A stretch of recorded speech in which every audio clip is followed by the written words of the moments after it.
name is Rachel Hammer-Bussell. I'm the editor-in-chief of Residence 11, residence11.com. We're a website and community that celebrates sensuality, romance, intimacy, and loving in a new age of human connection.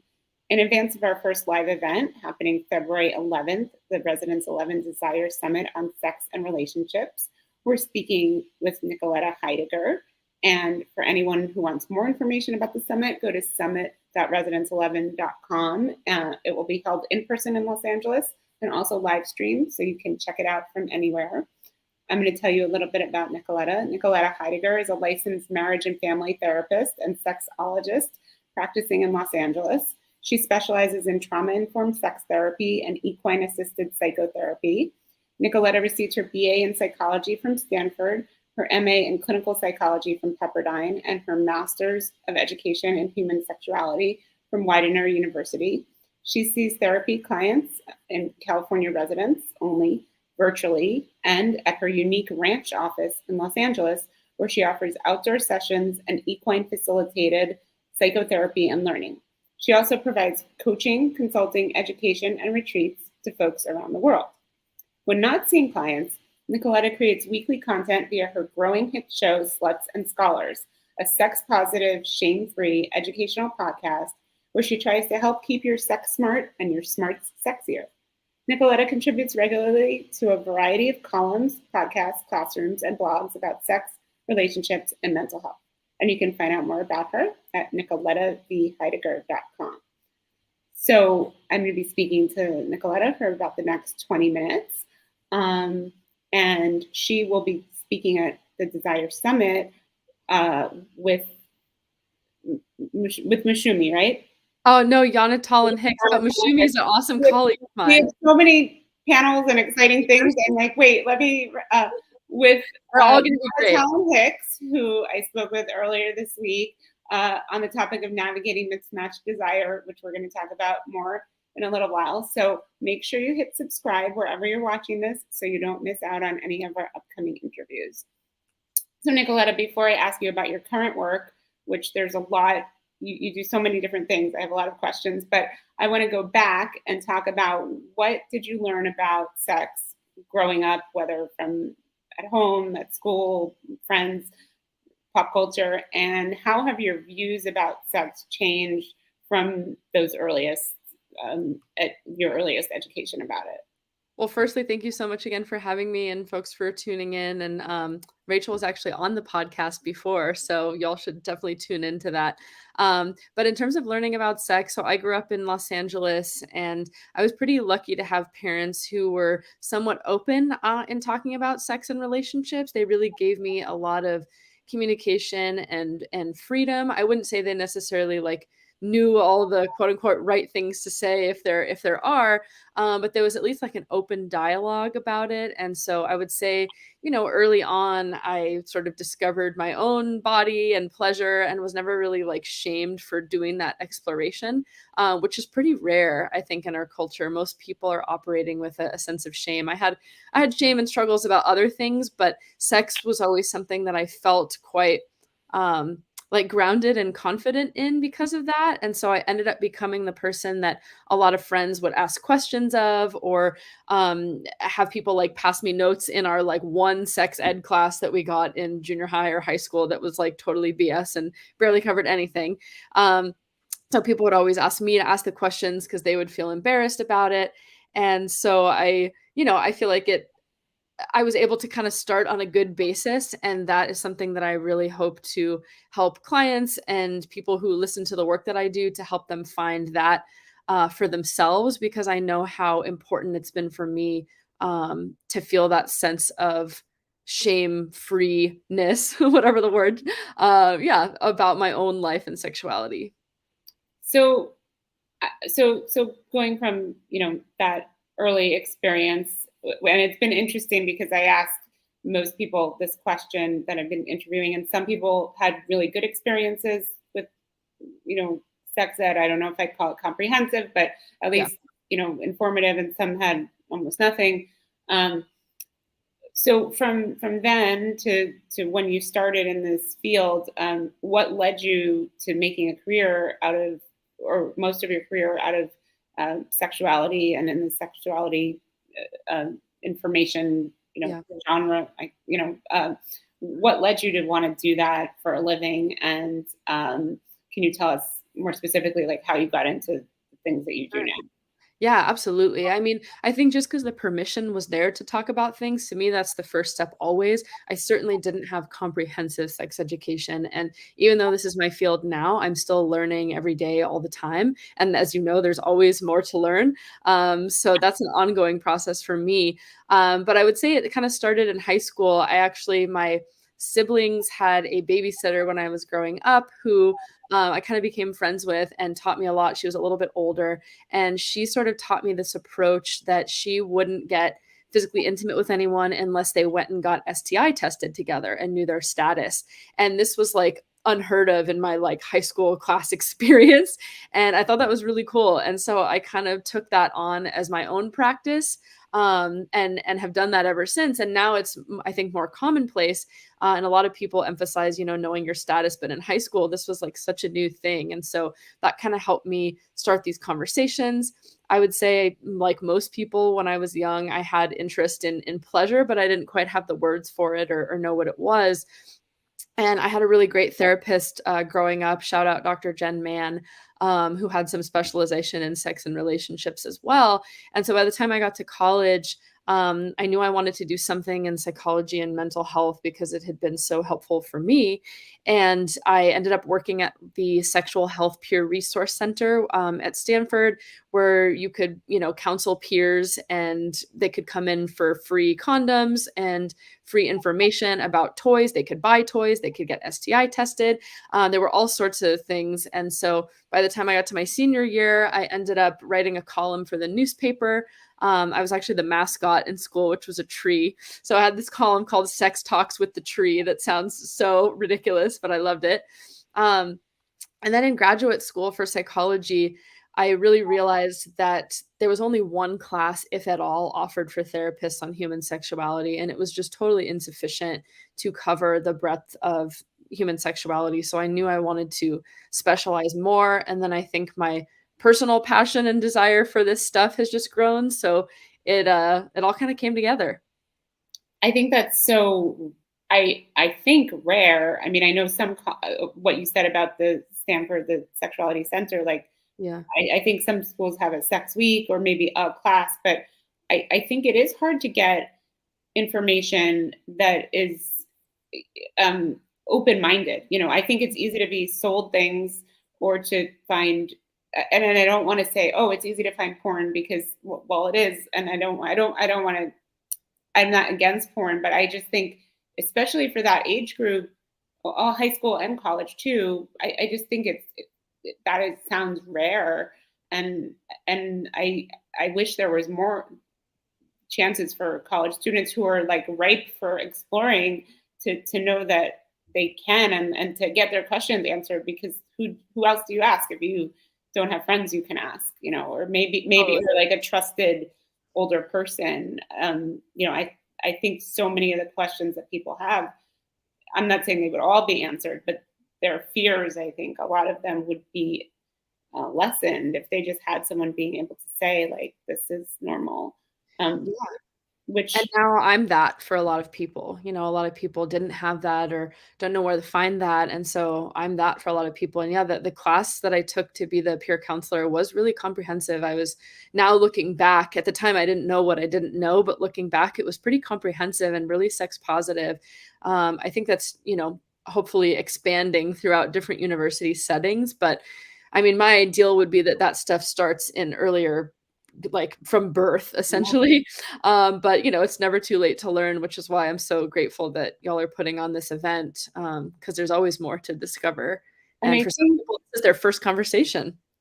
also some people don't really have boundaries around who to ask. Like I write erotica, and it's not that I've written nonfiction, but I'm not a sex educator. But people still ask me questions, and because I think they're like, oh, you know about sex or you're open about it, so like let me ask you my questions. And I don't want to discourage them from asking in general, but like, I'm not qualified to give that advice. And I think that there is a real hunger for information, and not just sort of it coming to people, but people for like a back and forth. Yeah. Which brings me to my next question for you. Between your therapy clients and the podcast and your other work, just your breadth of time in this field, what are the most common questions or types of topics that people want to know about? And is there any through line between the most common ones? Yeah, well, firstly, I want to say what you do is so important, and I know you, so I know that you know a lot. And that first step, like you're saying, is just sometimes the permission to talk about it, the permission to even like explore your desires and fantasies, and that goes a hugely long way. Um, I think it's so key as a first step. But in terms of the kind of through lines of what people come to see me for, or the most commonalities, I think you kind of already nailed it when you said people just want to know that they're normal. At the same time, I think people also want to feel like special, but not so special that they don't have community and that they're abnormal. And so to me, that's like the line that goes through everything that I do is there's always usually a component of shame that we're working with, internalized shame from something that somebody's been taught or not taught or felt or experienced or desired or craved, whether that be the type of relationship they want, the thing they want to do when it comes to intimacy. But people want to know that they're normal. And a lot of people don't necessarily even have the questions at the beginning to ask.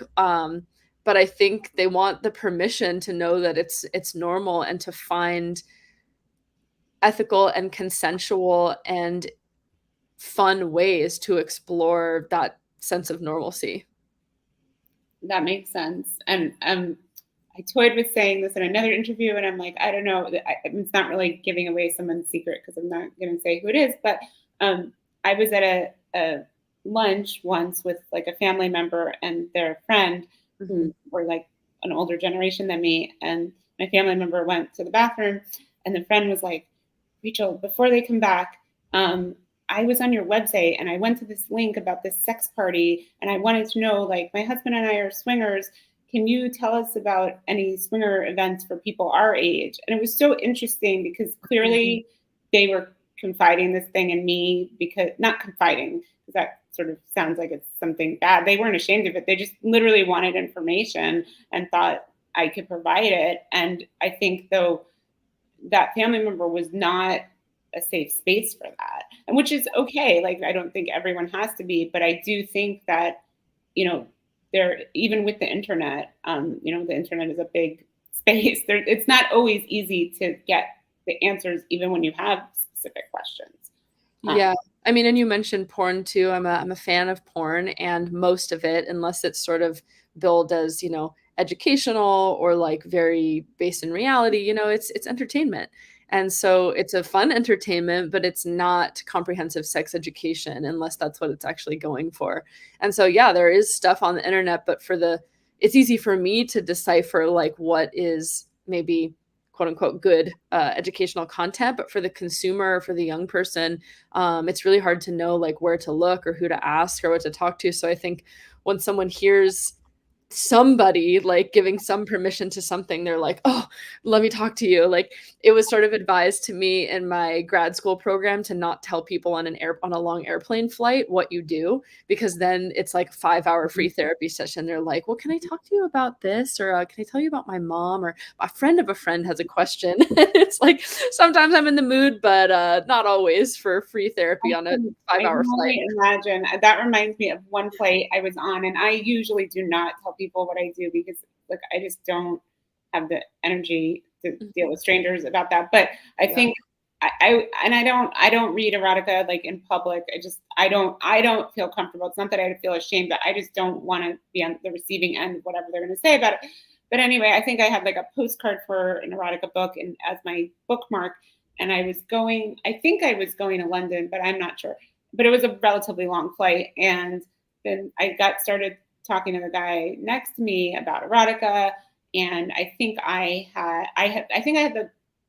don't know if I had a bookmark or postcard for Ageless Erotica by Joan Price, but I wound up talking to him about that book because it's a book of erotica about people 50 and over, and Joan is an expert in that. And senior sex, and he was, I think, older, and he wound up telling me some things about his life, and it was a consensual, respectful conversation. It wasn't awkward, which it can be, as you alluded to.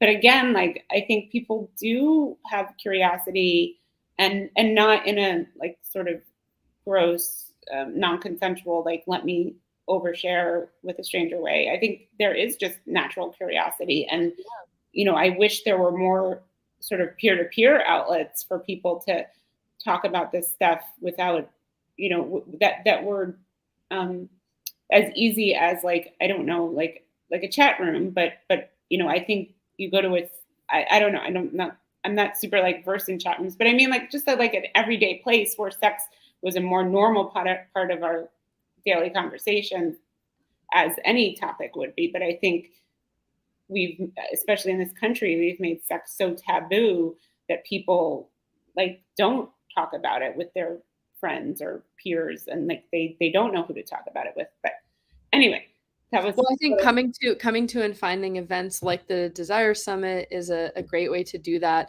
and find community. It is out there, but you do have to look a little bit. Actually, I'm hosting an event the weekend before Desire Summit called the Pleasure Connection. It's on February 4th and 5th in Malibu, and it's for exactly that. It's for people to come who are struggling to like start the conversation around sex and pleasure and intimacy, either by themselves or with a partner. Where they can come for 2 days, and there's a bunch of different guided classes and experiences to help people kind of find that community, or at least get them on the first steps. And then, yeah, Desire Summit is a great way to do that too, where you're like, I'm interested in this. Other people who are going to go are interested in this. I can meet them. They exist. So people can get information on your retreat on your Instagram, is that right? Therapy with Yeah, you can get it on my Instagram or check out all the info on thepleasureconnection.eventbrite.com. Cool. Thanks for asking. So your podcast, Sluts and Scholars, I'm going to ask you about it in a sec, but first I want to know how you came up with that name, because I love it. Thank you. I like the name too. In my field, when I was kind of getting my hours to become licensed, and still now in the mental health field, a lot of people don't get any human sexuality training, maybe like one class, and it's pretty broad and vague. And so I was definitely getting some pushback, I would say, from professors, from supervisors, from people I was working with, about the fact that I was so open about kind of the sex stuff. And I would often be called on as the expert of that, because even professors and supervisors hadn't had that training. And so I remember there was one time where I wore a shirt coming back on a plane trip that said "born to." I don't know if we can say curse words because social media doesn't like it either. Born to F. And I was they actually almost didn't let me on the airplane. Wow. And I had to put like a sweater on over it. And like, I guess I can understand. And I posted about it on social media, this story, this experience. And one of my therapy supervisors at the time, somebody sent it to them.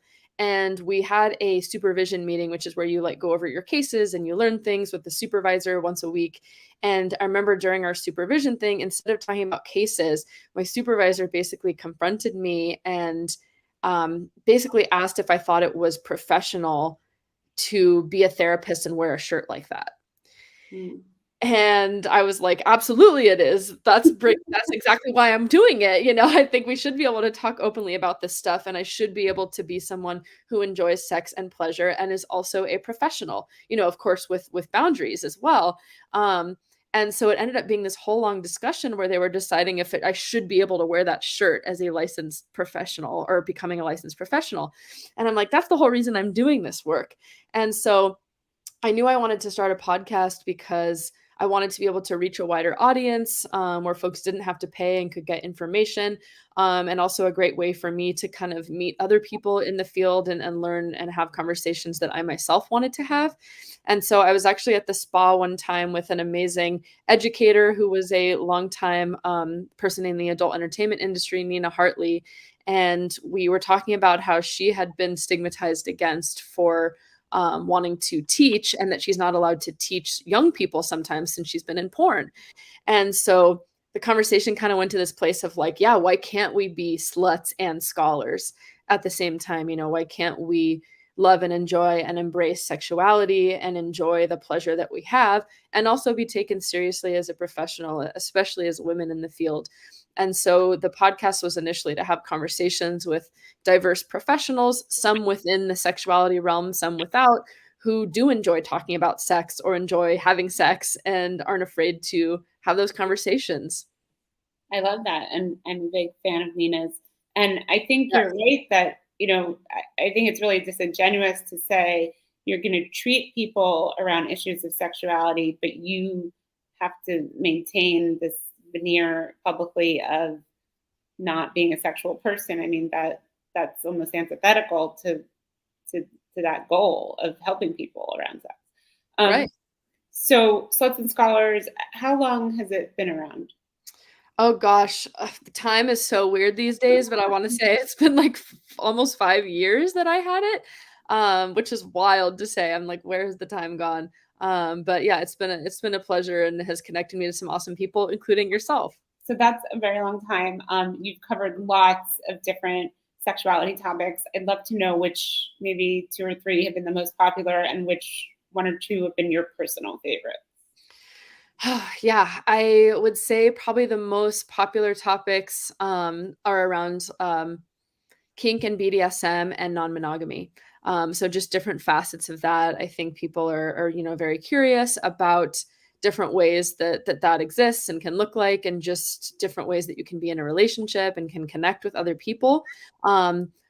A few of my other most popular episodes. One is Becoming Clitorate with Dr. Lori Mintz, which is all about the clitoris and anatomy and pleasure for people who have vulvas and vaginas. Very important, I would say. Another top episode was with a past performer named Sasha Gray. Um, yeah, all sorts of topics that we've covered. For me, I feel like it's like having children. I'm like, oh, I don't have a favorite, because I really don't. I think each interview is a really cool way for me to connect with the topic, but I end up learning something for myself and a way to kind of connect on that topic with me. And so I have really enjoyed that and being able to share it with other people. So all of them are like cool and unique in one way or the other, but those are some of the like top listened to ones. That makes sense about not being able to pick one. So you're speaking at Desire Summit with Yana Talon Hicks about navigating mismatched desire. And I know that's a topic a lot of her clients have questions and issues around, and yours as well. Can you tell us a little bit more about how mismatched desire can show up for people in relationships, um, Yeah. and maybe one or two ways people can approach it? Obviously, you'll be going into it in more depth, but I think that it really is something that affects a lot of couples or people in relationships. And, it's not always about, I mean, it could be about the amount of sex that someone wants to have, like number of times a week, or the type of sex, or an example that I discussed with Yana was like what time you have sex. Because like I get up at really early in the morning, like 5 Mhm. a.m. sometimes. So by like 8 or 9, I'm pretty exhausted. And Yeah. sometimes my partner who sleeps later than that is not. That's And their like, time. Yeah. it's not that like we argue about it, but definitely our schedules, like our body clocks are on different schedules. And I think that is not necessarily, I don't know if that counts as mismatched desire, but maybe it counts as mismatched like desire for timing of sex. Yeah, I mean, I almost wanna call I think the talk is a great title, and just for coming back to that idea of, like, being normal, I almost wanna call it just, like, being human, like, having a human desire, because most people, most partnerships do have mismatched desires because they're not the same person, and our sexual desire patterns are so unique. There are some ways, and we'll talk about it even further in the at the event. So I hope that you'll join in and give a listen, to all the amazing talks. But there are so many ways that we have all these unique intersections that make us who we are as a human being, and the same is true for desire and sex. So there are some categories and things that people can sort of fit into and feel like a little normal, like, oh yes, this is a lot of people experience this, but mismatched desire is something that I could probably count on one hand, if at all, people in partnerships who I've met that like are fully aligned. I don't even it's like very rare for that to really exist. It usually requires effort and really learning yourself. Um, a couple tips that I would say just now is there's sort of this misnomer word that a lot of people use, which is like libido or sex drive. And there's so many layers of what that really means. So just to break it down as a little tidbit, there's a difference between desire and arousal. And so desire is the kind of head and the heart of like wanting. I want to do this thing. Arousal is something different. Arousal is the unconscious physical experience of your body becoming turned on, which isn't always sexual. It's just like some kind of input comes in, the nervous system gets activated to turn on to respond to that input. And so, something that's really important is that some people experience desire and arousal at the same time. Sometimes people have something called arousal non-concordance, which is when desire happens without arousal or arousal happens without desire. And so within that, this is just like a taste of the complexities that make up what really makes us want to connect with ourselves and another person in pleasure. And so, yeah, stay tuned for more in the actual talk to take that even further, figure out more about kind of what your erotic styles are, some tips for if you're someone who doesn't experience arousal right away. Some people do, some people don't. We're going to have all sorts of takeaways for different styles and kind of different experiences of of your like erotic story. That's awesome. And I think that also goes back to the is am I normal? Because I'm sure if especially if your desires are largely aligned for a long time and then one or both persons or three people's change, Hmm. I think someone is probably thinking, am I normal if the Right. other person, if they change and their partner or partners didn't change. So Yeah. I mean, I guess another tidbit on that, it is normal for us to be fluid. We do change and desire. Sometimes people stay the same, but we do desire and things shift based on our age and where we're at in our life and what's happening in the world and what's happening on our relationships, what's happening within our body. So these things do have the capacity to shift and ebb and flow over time. And I think, we live in kind of a rom-com culture where there's this assumption that like if you love somebody you'll just want it. And so when that new relationship energy starts to die down and people have to start putting in effort, people worry that there's something wrong. Effort doesn't mean that something's wrong most of the time. thank you. I'm looking forward to hearing more about that. What are you working on next? So right now well, first I'm working on this. I'm really excited to do this talk with Yana at the event at Desire Summit on the 11th. I think it will be awesome. There's so many great speakers. The other thing that I'm doing next is that retreat I mentioned earlier. I'm hosting it with a colleague of mine named Lisa Reeder, and she's an amazing like all-around healer, behavioral therapist, yoga instructor, breath worker. She kind of helps me make sure that my retreats or our retreats together are really embodied.